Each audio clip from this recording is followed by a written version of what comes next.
कुत्ते ने उजागर किए इंसान के 4 घिनौने काम जो गंदे हैं परंतु सत्य हैं।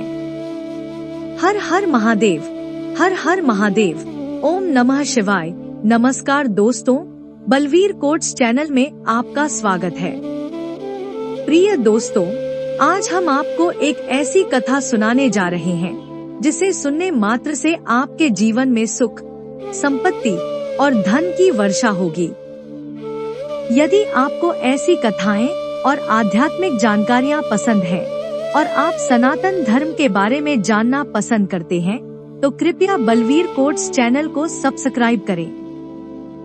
हर हर महादेव, हर हर महादेव।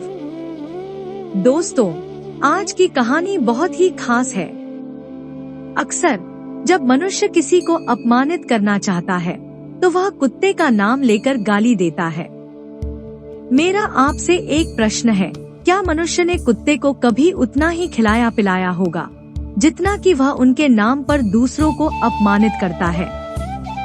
अगर हम इंसान उतनी ही रोटी कुत्तों को दें जितना हम उनके नाम पर गालियां देते हैं, तो कोई भी कुत्ता कभी भूखा नहीं रहेगा। दोस्तों, अपने कीमती समय का सदुपयोग करते हुए आज की इस ज्ञानवर्धक कहानी को अवश्य सुनें। एक कुत्ते ने मनुष्य के 4 ऐसे काम बताए जो बहुत ही गंदे हैं पर सच हैं। एक गांव के बाहर एक महात्मा का आश्रम था जहां वह अपने शिष्यों के साथ रहते थे। महात्मा अक्सर दूसरे गांव में भिक्षाटन के लिए जाया करते थे। एक दिन जब महात्मा भिक्षा लेकर वापस आश्रम आ रहे थे तो उन्होंने रास्ते में किसी कुत्ते की रोने की आवाज सुनाई दी। महात्मा ने देखा कि एक पेड़ के नीचे एक कुत्ता रो रहा था। महात्मा को उस पर दया आ गई। महात्मा तपस्वी थे, वह पशुओं की भाषा समझ सकते थे। महात्मा उस कुत्ते के पास गए और कुत्ते से पूछा, स्वान तुम क्यों रो रहे हो? तुम्हें क्या हुआ? तब कुत्ते ने महात्मा से कहा, हे गुरुदेव, मेरी कहानी बहुत ही दुखद है, कैसे बताऊं? महात्मा ने कहा, तुम्हारा दुख मुझे बताओ, मैं तुम्हें इस कुत्ते की योनि से मुक्त कर दूंगा। मैं अपनी तपोशक्ति से तुम्हें मनुष्य का शरीर प्रदान करूंगा, क्योंकि मनुष्य योनि ही सर्वश्रेष्ठ है, जिसके लिए देवता भी तरसते हैं। महात्मा की बात सुनकर उस कुत्ते ने कहा, गुरुदेव, आप चाहे तो मुझे किसी भी प्राणी का जन्म दे दें, पर मनुष्य रूप में कभी भी जन्म मत दीजिए। महात्मा ने पूछा, आखिर तुम ऐसा क्यों कह रहे हो? तो कुत्ते ने उत्तर दिया, हे गुरुदेव, मैंने मनुष्यों को कुछ ऐसे घिनौने काम करते हुए देखा है जो बहुत ही गंदे हैं। महात्मा ने कहा, यदि यह सत्य है तो मैं भी जानना चाहता हूँ कि तुमने मनुष्यों को ऐसे कौन से काम करते हुए देखा है जो बहुत ही गंदे हैं, जिस कारण आपको मनुष्य जन्म से घृणा हो गई। उस पर कुत्ते ने कहा, हे गुरुदेव, यदि आप सुनना चाहते हैं तो सुनिए। एक समय की बात है, एक पंडित जी काशी में विद्या का अध्ययन करने गए थे। उन्होंने 11 वर्ष तक अध्ययन किया। जब उन्होंने सब कुछ पढ़ लिया तो पढ़ाई पूरी करके वे अपने घर वापस लौट आए और अपने पिताजी से कहा, पिताजी, मैंने सब कुछ पढ़ लिया है, मुझे सब कुछ याद है, आप मुझसे कोई भी प्रश्न पूछ सकते हैं, मैं उसका उत्तर तुरंत दूंगा। पिताजी ने कहा, ठीक है बेटा, अगर सब कुछ तुम्हें याद है तो मेरे एक छोटे से प्रश्न का उत्तर दो। पंडित जी ने कहा, ठीक है पिताजी, पूछिए। पिताजी ने पूछा, मुझे सिर्फ इतना बताओ कि पाप के बाप का नाम क्या है? फिर पंडित जी ने सोचा, पाप का बाप? यह तो मैंने कहीं भी नहीं पढ़ा, जो किताबें मैंने पढ़ी थी मैंने उन्हें कहीं नहीं देखा। फिर भी पंडित जी रात भर किताबें पढ़ते रहे, परंतु पाप के बाप का नाम उन्हें नहीं मिला। फिर सुबह पंडित जी के पिताजी ने कहा कि जब तुम्हें पाप के बाप का नाम मालूम नहीं तो तुमने क्या पढ़ाई की है? अपने पिताजी की बात सुनकर पंडित जी ने कहा, आखिर मैं ब्राह्मण का बेटा हूँ, आप चिंता न करें, मैं पाप के बाप का नाम ढूंढकर ही वापस आऊंगा।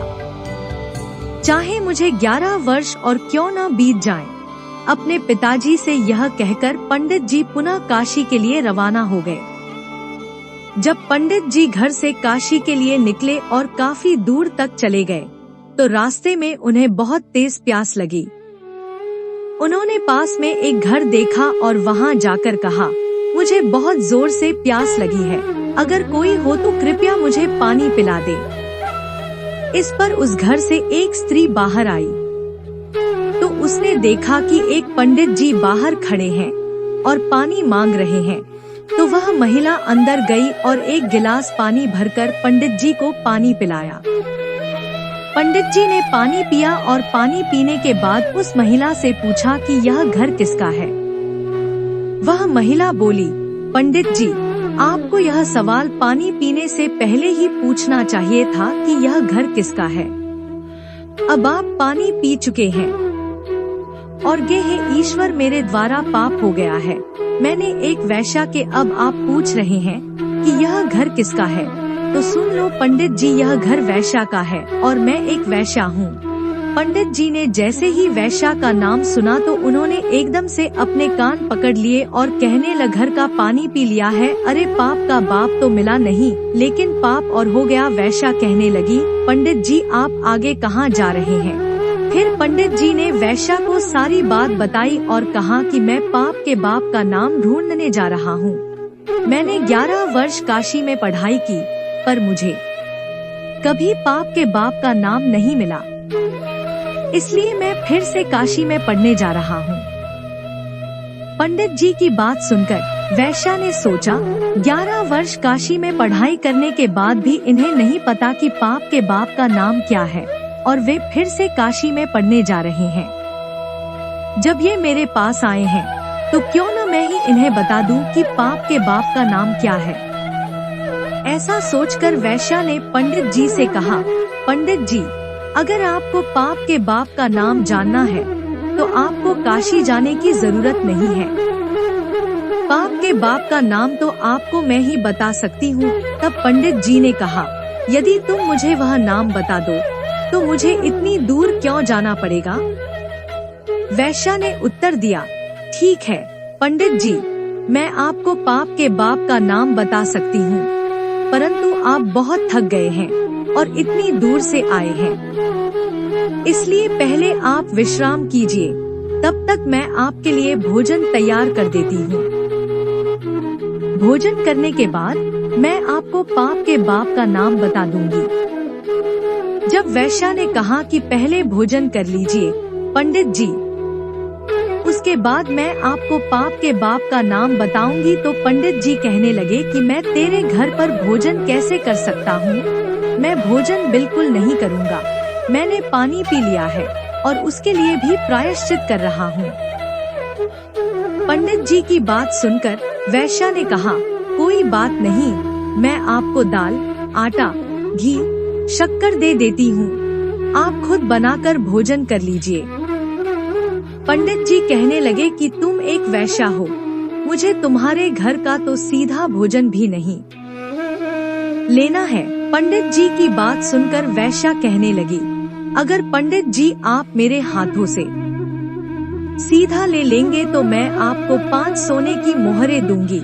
फिर पंडित जी सोचने लगे कि पाप के बाप का नाम तो पता नहीं कहाँ मिलेगा, यह मोहरें भी हाथ से चली जाएगी।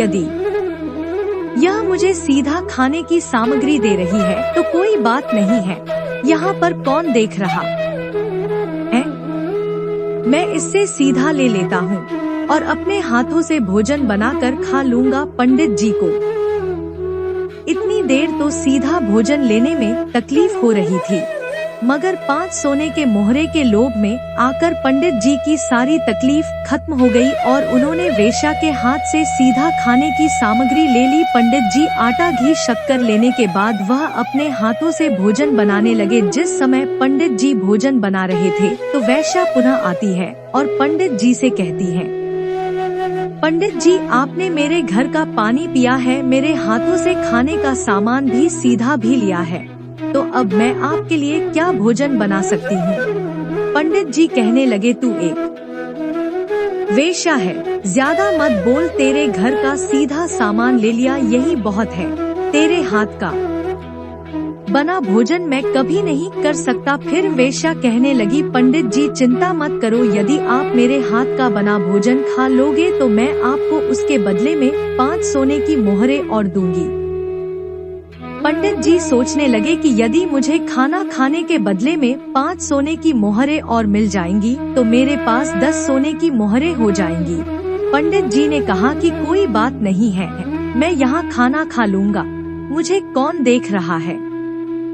फिर पंडित जी ने वेश्या से कहा कि वह उसके हाथ का बना खाना खाएंगे, लेकिन उसे स्नान करने के बाद ही भोजन बनाना चाहिए।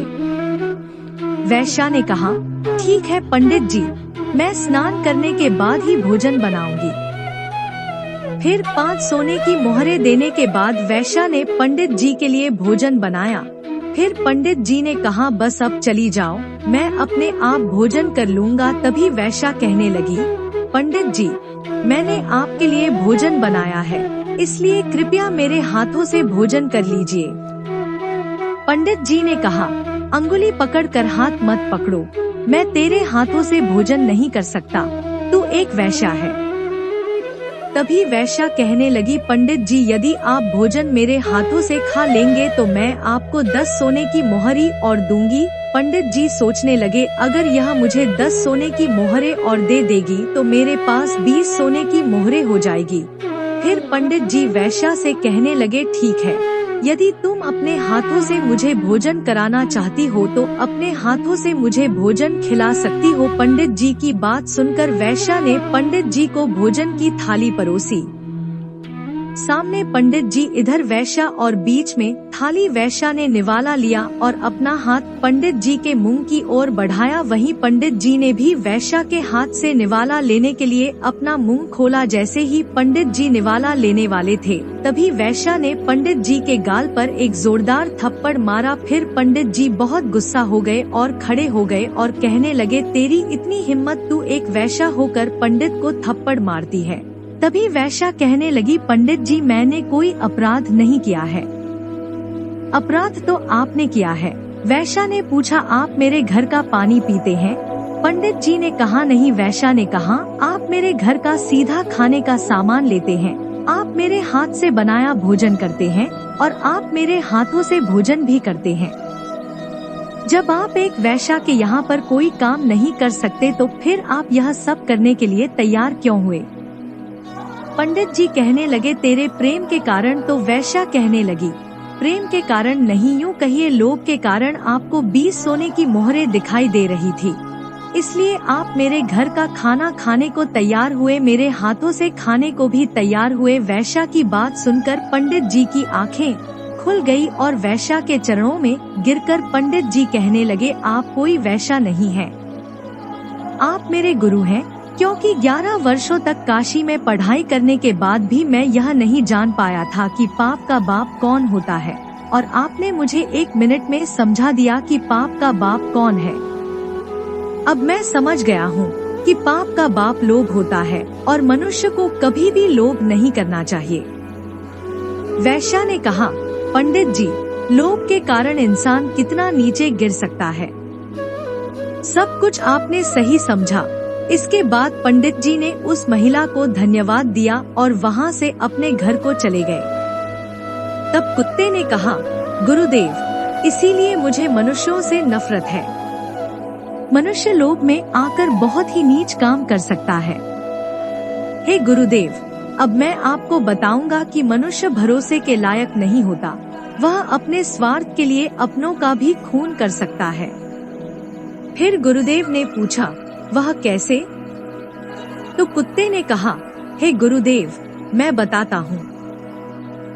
एक शहर में एक धनी सेठ रहता था जिसके पास एक वफादार पालतू कुत्ता था। अचानक उस व्यापारी को व्यापार में बहुत बड़ा नुकसान हुआ, जिससे वह गरीब हो गया और उसके पास सिर्फ अपना कुत्ता ही बचा। इसलिए उसे अपने कुत्ते को छोड़ना पड़ा। उसने अपने एक मित्र व्यापारी के पास कुत्ते को गिरवी रखकर 500 रुपए का कर्ज लिया और एक नया काम शुरू किया। उसने अपने साथी व्यापारी से कहा, जब तक मैं आपके 50,000 रुपए नहीं चुका देता, तब तक मेरा वफादार कुत्ता आपके पास गिरवी रहेगा, और जिस दिन मैं यह राशि चुका दूंगा, मैं अपने कुत्ते को वापस ले जाऊंगा। ऐसा कहकर वह व्यापारी वहां से चला गया। फिर उसने सन 0 में अपना व्यापार आरंभ किया। एक दिन उसी व्यापारी की दुकान में चोरी हो गई और चोर उसका सारा सामान चुरा कर ले गए। उस वफादार कुत्ते को जब पता चला कि दुकान में चोरी हुई है, तो वह कुत्ता चोरों के पीछे गया और उसने वह स्थान देख लिया जहां चोरों ने चुराया हुआ सामान छिपा रखा था। जगह देखने के बाद वह कुत्ता दुकान पर वापस आ गया। फिर सुबह जब व्यापारी सोकर उठा और अपनी दुकान पर गया, तो दुकान खाली देखकर वह तुरंत रो पड़ा।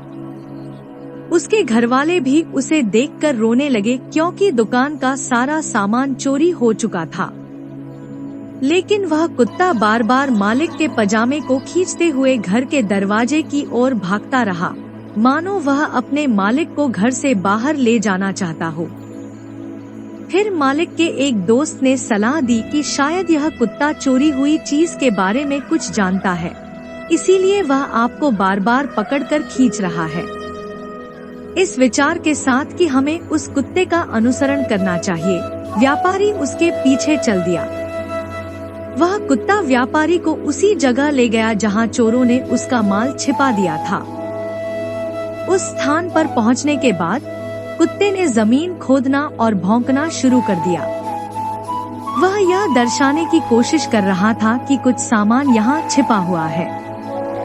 इसके बाद व्यापारी और उसके दोस्तों ने वहां खुदाई की और उन्हें अपना सारा सामान मिल गया, जिसमें से कुछ भी खोया हुआ नहीं था। सामान वैसे का वैसा ही मिल गया। व्यापारी ने अपना सारा सामान पाकर खुशी व्यक्त की और घर लौटकर सोचा कि अगर आज यह कुत्ता नहीं होता, तो उसे अपना सामान कभी वापस नहीं मिलता। उस सेठ ने एक कागज पर कुछ लिखा, उसे कुत्ते के कान में बांध दिया और उसे अपने पुराने मालिक के पास जाने को कहा। इनाम के रूप में उसने एक और कुत्ते को भी भेजा। वह कुत्ता भी बहुत खुश था कि आज वह अपने मालिक के पास जा रहा है। जब मेरे मालिक मेरी वफादारी की चर्चा सुनेंगे तो एकदम से खुशी से नाच उठेंगे। वही व्यापारी ने जब अपने कुत्ते को वापस आते हुए देखा, तो उसने सोचा, लगता है मेरा दोस्त अपना पैसा वापस मांग रहा है, इसीलिए उसने मेरे कुत्ते को मेरे पास भेजा है। मेरे पास अभी भी पैसे नहीं हैं। अभी तो मैं अपने नुकसान की भरपाई भी नहीं कर पाया हूँ। कैसे मैं अपना कर्ज चुकाऊंगा? अभी तो मैं अपने नुकसान की भरपाई भी नहीं कर पाया हूँ। कैसे मैं अपना कर्ज चुकाऊंगा? इसलिए मैं ऐसा करता हूँ कि मेरे घर का पता केवल इस कुत्ते को ही पता है। यदि मैं इस कुत्ते को ही मार दूंगा तो फिर वह व्यापारी मेरे घर तक अपना कर्ज लेने के लिए कभी भी नहीं पहुंच पाएगा। ऐसा सोचकर वह व्यापारी अपने वफादार कुत्ते की तरफ तलवार लेकर दौड़ता है और कुत्ते की गर्दन को काट देता है, जिससे वह कुत्ता वहीं पर मर जाता है।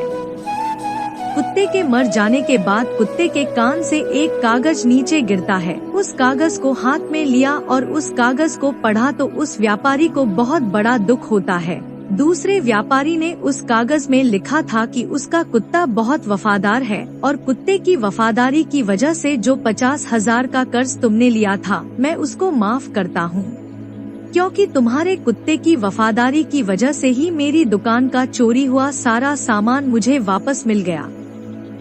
इसलिए मैं आज तुम्हारे वफादार कुत्ते को अपने यहाँ से आजाद करता हूँ। यह पढ़ने के बाद वह व्यापारी वहीं पर फूट फूट कर रोने लगता है। कुत्ता कहता है, हे गुरुदेव, मैं इसीलिए मनुष्य जाति से घृणा करता हूँ कि मनुष्य अपने स्वार्थ के लिए किसी भी हद तक गिर सकता है। वह अपने स्वार्थ में आकर अपनों का ही खून कर देता है।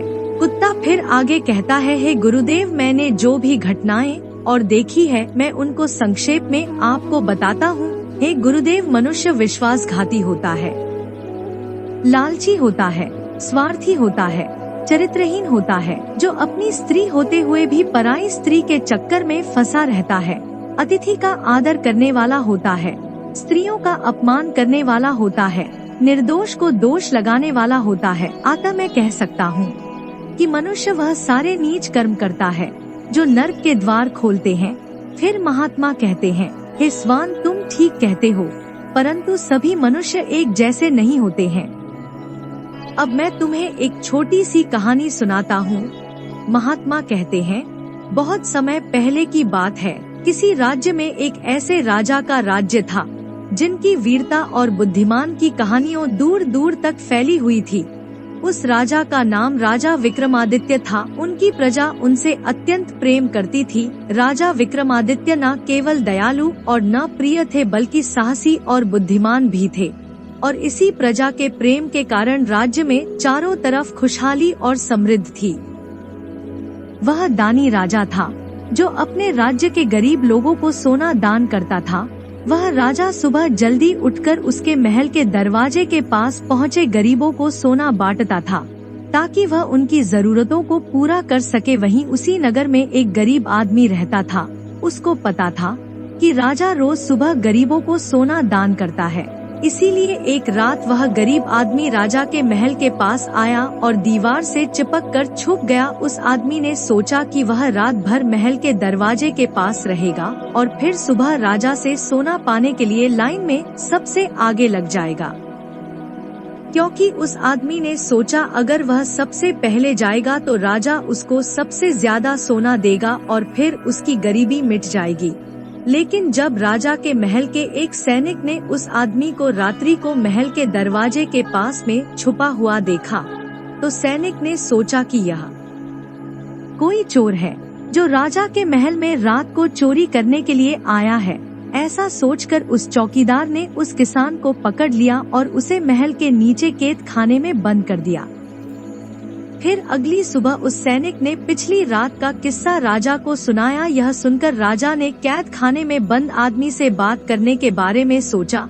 फिर राजा ने उस कैद खाने में प्रवेश किया और उस गरीब आदमी से पूछा, तुम मेरे महल में चोरी क्यों करना चाहते थे, जबकि तुम्हें अपने आप को भोजन और कपड़े दिलवाने के लिए सिर्फ मुझसे सोना मांगना था। क्या तुम्हें पता नहीं कि मैं तुम्हें यह सोना खुशी से दान कर देता। राजा की बात सुनकर वह गरीब आदमी कहने लगा, हे राजन, मैं कोई चोर नहीं हूँ। मैं एक किसान हूँ जो बुरे समय से गुजर रहा हूँ और मुझे पैसों की जरूरत है। मैं एक जमाने में एक अच्छा व्यापारी था जो बहुत दान पुण्य करता था, लेकिन फिर अकाल पड़ गया और चोरों ने मेरा सारा सामान और धन को चुरा लिया। वह आदमी आगे कहता है, हे महाराज, मैं आपके महल में चोरी करने नहीं आया था। मैं रात में तो इसलिए आया था कि किसी तरह सुबह सबसे पहले मैं लाइन में लग जाऊंगा और जब आप सोना बांटेंगे तो सबसे पहले मुझे मिल जाएगा। महाराज, मैं जो भी कह रहा हूँ वह सच कह रहा हूँ। किसान की बात राजा के दिल को छू गई और उसने अपने सिपाहियों को उस किसान को कैद खाने से बाहर छोड़ने का हुक्म दिया। फिर राजा ने उस किसान को 50 सोने की मोहरें दी जिससे वह अपनी जिंदगी बना सके। फिर किसान ने राजा को धन्यवाद दिया और अपना सोना लेकर अपने घर चला गया। लेकिन किसान उन 50 सोनों की मोहरों से भी संतुष्ट नहीं था। हर रात को वह महल के दरवाजे के पास इंतजार करता था और हर रात को महल के दरवाजे के पास आकर सुबह होने का इंतजार करता था और हर सुबह राजा आता था और उसे 15 सोने की मोहरें और प्रदान करता था।